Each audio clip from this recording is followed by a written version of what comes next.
오늘은 여러분들께 이 MD 2.0 요코모의 플래그십 모델이죠. 이 차에 대해서 한번 소개해 드리려고 합니다.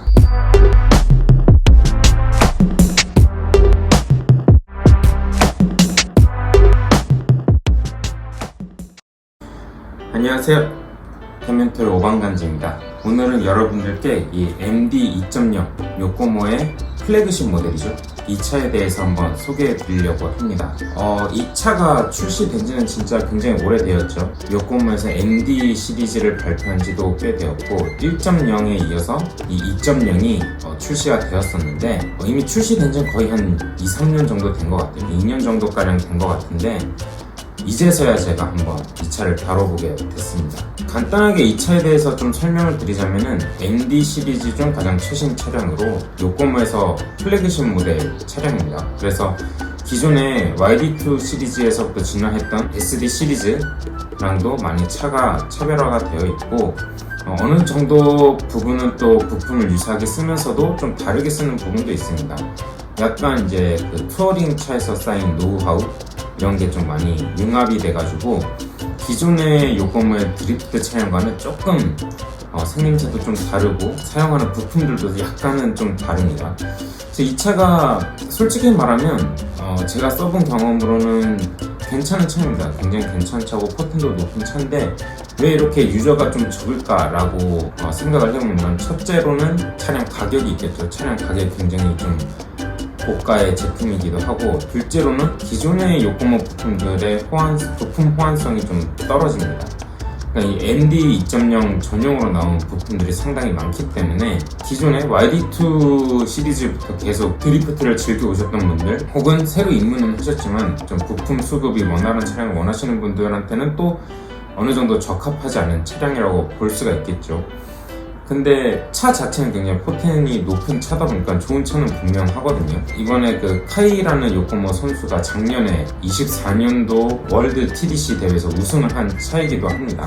그래서 이번에 이 MD 2.0이 그 카이 선수 WTDC 우승 기념 모델도 한정판으로 출시를 했죠. 오늘은 저랑 같이 이 MD 2.0이 어떻게 생겼는지 한번 같이 살펴보시고 왜 이 차가 플래그십 모델이고 기존의 SD 2.0, 3.0과 어떤 점이 차별화가 있는지 한번 살펴보러 가시죠. 한번 저랑 같이 한번 MD 2.0을 살펴보려고 합니다. 일단은 제가 MD 2.0을 247mm 쇼휠 베이스 세팅을 했어요. 그래서 이제 바디도 247mm 어딕션 수프라거든요. 근데 이게 이 MD 2.0은 그게 가능합니다. 그래서 어떻게 해서 그게 가능한지 한번 보여드릴게요. 네, 차는 블루 버전입니다. 사실 블루 버전이어서 이거를 제가 이제 사용하게 된 것도 있기도 하고요. 일단 차를 먼저 보여드리면 MD 2.0은 차가 이렇게 생겼습니다. 그래서 우선은 특징적으로는 리어가 이제 하중이 좀 어느 정도 몰빵이 되어 있는 형태지만도 앞에도 프론트 벌크가 상당히 뭉치가 커요. 그래가지고 앞에도 어느 정도 무게가 좀 가있는 형태다. 그래서 밸런스가 굉장히 잘 잡혀있는 차다라고 말씀을 드리고 싶습니다. 이제 모터 포지션 같은 경우는 저 같은 경우는 지금 현재 할 수 있는 가장 아래로 내린 건데 이거를 단계로 이렇게 뒤까지 올릴 수가 있어요. 단계별로 올릴 수 있기 때문에 그 부분은 사람들 성향에 따라서 추구를 하면 될 것 같습니다. 당연히 이제 뒤로 돌리면 당연히 트랙션은 더 많이 걸리겠죠. 다만 하중이 리어에 더 많이 몰빵이 되는 형태가 되기 때문에 가속은 좋을지언정 코너 안정성이라든지 이제 부드러운 주행을 하기에는 원활하지 않을 수가 있습니다. 그래서 저 같은 경우에는 모터를 가장 앞으로 내밀었고요. 요즘 트렌드가 또 이제 저중심화 그리고 이제 코너에서의 안정감, 스티어링이 흔들리지 않는 것 이런 것들이 좀 많이 중시가 되다 보니까 일본에서도 모터는 최대한 내리는 추세가 되고 있긴 합니다. 리어 몰빵보다는 좀 어느 정도 안정감을 추구하는 그런 세팅 요즘 유행을 하고 있고요. 이제 어퍼덱 같은 경우가 이 차를 만들어서 굉장히 특이했어요. 이 어퍼덱이 지금 이제 보이진 않지만 이 뒤에 벌크헤드랑 체결하는 부분에 그 홈에 베어링이 들어가 있습니다. 베어링이 들어가 있어서 어떤 효과가 있냐면 결국에 리어가 이렇게 뒤틀림이라고 하죠. 뒤틀림이 있을 때 이 베어링으로 인해서 더 뒤틀림이 원활하게 생길 수 있도록. 그러니까 이제 피칭은 이렇게 앞뒤로 피칭은 잡는 형태가 되겠지만 좌우의 롤은 어느 정도 유연성을 주는 그런 세팅이 되어 있다고 볼 수가 있습니다. 그 점이 굉장히 특이하죠. 그거를 이제 베어링으로 잡아냈다는 게 굉장히 조립을 하면서 신기했습니다. 프론트 벌크헤드 보시기만 해도 뭉치가 어마어마하죠. 일반 저희 SD 시리즈보다는 조금 중량이 나가는 형태입니다. 그러다 보니까 앞에도 어느 정도 좀 무게가 나가게 돼요. 그러다 보니까 앞뒤 밸런스가 굉장히 괜찮은 차다라고 볼 수가 있습니다. 그리고 이 스티어링이, 프론트 스티어링이 굉장히 특이해요. 이게 어떤 점이 특이하냐면 여기 숫자가 0.5 이런 식으로 써져 있죠. 이 0.5, 1mm 이렇게 심을 넣으면서 결국 이 스티어링이 이렇게 뒤로 더 가질 수가 있습니다. 앞뒤 조절이 가능하다는 점이 있습니다. 스티어링 위치를 여기 심 조정으로 앞뒤로 왔다 갔다 할 수가 있습니다. 그래서 이제 여러분들이 차를 세팅할 때 에커먼 잡는 것에 있어서도 이제 스티어링 위치를 움직이면서 에커먼 잡기도 용이하다, 그렇게 볼 수가 있을 것 같아요. 그래서 매우 세팅하기가 굉장히 용이한 차라고 볼 수가 있고, 이제 이 배터리 트레이가 또 특이한데 이거 보이시나요? 여기에 나사 구멍이 하나 있어요. 네, 여기 나사가 하나 칩을돼 있죠. 저 나사를 갖고 이 배터리 플레이트를 위아래로 조정이 가능합니다. 네, 결국에 배터리 중심도 위아래로 조절이 가능하다는 뜻이 되겠죠. 그래서 이제 무게 중심을 올릴 수도 있고 좀 낮출 수도 있고 그런 형태가 됩니다. 기어 박스는 MD 1.0하고 똑같아요. 네, 그래서 달라진 건 없고, 그 다음에 이 기어 박스는 3기어, 4기어 선택할 수 있는 그런 형태라서 역토크를 활용하는 차가 될 수도 있고 정토크를 활용하는 차도 될 수가 있습니다. 뒷모습을 보면 굉장히 특이한데요. 기어박스 이 MD 1.0도 마찬가지고 2.0도 마찬가지지만 디프 탈거를 아래로 하게 되어 있습니다. 그러다 보니까 여러분들 이제 YD2나 SD 시리즈는 디프를 교체하고 싶으면 이 변속기를 탈거를 해야 되잖아요. 그래야지만 뒤에서 뚜껑이 열리는 형태이기 때문에 그런 점이 좀 불편함이 있는데, MD 시리즈는 변속기를 탈거하지 않아도 됩니다. 이 아래에 커버가 있기 때문에 아래에서 커버를 떼고 디프를 빼고 넣고 하시면 됩니다. 그래서 훨씬 더 정비성이 용이하죠.